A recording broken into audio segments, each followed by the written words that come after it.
qual é o tempo de secagem da massa de biscuit?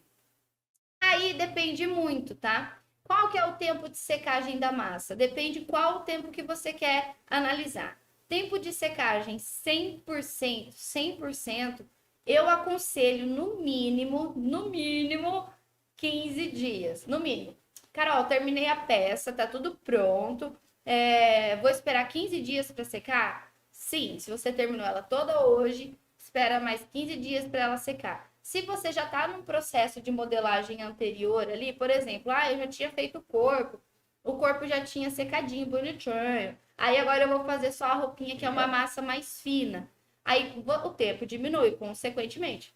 O tempo diminui. Então você tem que analisar o tempo de secagem da massa de acordo com a espessura da massa. Se você vai fazer algo maciço, todo feito em massa e grande, então ele vai demorar muito mais tempo, porque ele seca em volta e aí você tem a sensação que ele está todo seco, mas na verdade o interior ainda está meio molinho. E aí, se for, por exemplo, uma roupa, que você faz uma camada fina, como se fosse um tecido, é claro que o tempo vai diminuir consideravelmente. Sei lá, tipo, se uma peça maciça, bem cheia de massa, sem papel alumínio por dentro, por exemplo, demora 20 dias para secar, uma roupa bem fininha em 3 dias, 4, tá 100% seco. Varia também, gente, o tempo de secagem da massa de acordo com o clima da sua cidade. Por exemplo, se tiver chovendo, se tiver umidade, se tiver até um pouco meio friozinho, assim, aquele frio úmido, sabe? Que tem aquela neblina. Então, isso pode fazer com que a sua massa demore mais para secar. Agora, se você mora num lugar quente, igual onde eu moro, aqui 30 graus é normal. E aí a massa vai secar mais rápido. Aproveitando o gancho sobre secagem de massa, eu quero falar para vocês uma coisa. Toma muito cuidado com formas de acelerar a secagem da massa. E, gente, isso foi a experiência que eu tive e não deu muito bom. Então, o que acontece? Quando existem formas de acelerar a secagem da massa. Eu sei que às vezes é aquela encomenda em cima da hora, eu entendo isso, mas tomem um pouco de cuidado, tá? Por quê?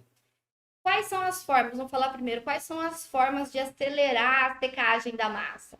Primeiro, secador, soprador térmico, ventilador, forninho. O que é um forninho?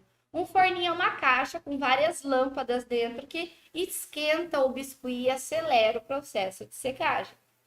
Ventilador, não lembro se eu já citei, mas ventilador. Então você tem que tomar um pouco de cuidado com isso. Por quê? Porque se a massa demora, por exemplo, 15 dias para secar naturalmente, e aí você vai em 2 dias acelerar o processo dela para ela ficar 100% seca, você vai ter uma diminuição considerável de água da massa. Então, quando a massa seca, ela perde água.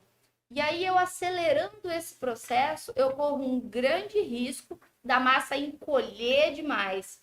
E aí que acontece aquelas questões, ela racha, ela encolhe muito, pode trincar no meio. Então tem que tomar um pouquinho de cuidado com isso, tá? Uma vez, eu fiz uma caneca. Essa caneca aqui não tem biscuit. Mas eu fiz uma caneca assim, que quando eu coloquei, por exemplo, eu fiz a escultura aqui e a escultura pegou essa região inteirinha da caneca. Quando eu acelerei o processo, porque era uma encomenda muito em cima da hora, na verdade eram várias canecas, mas era em cima da hora que a cliente ia viajar para levar. Quando eu coloquei no forno, o biscuit fez isso aqui, ó. Encolheu de uma forma que ficou... Forno de luz, né? Hã? Forno de luz. Forno de luz, Pra achar que é forno de fogão. Não, forno de luz. Eu expliquei do forno de luz. Uhum. Coloquei dentro do forno de luz, ficou melhor. E aí a massa diminuiu tanto, que ficou a borda aqui de onde eu tinha colado antes. Então, isso acontece também com a escultura de vocês. Toma um pouco de cuidado com isso, tá bom? Vamos ter cautela nisso, porque a gente tem que respeitar o tempo de todas as coisas, né? Inclusive, o tempo de secagem da massa.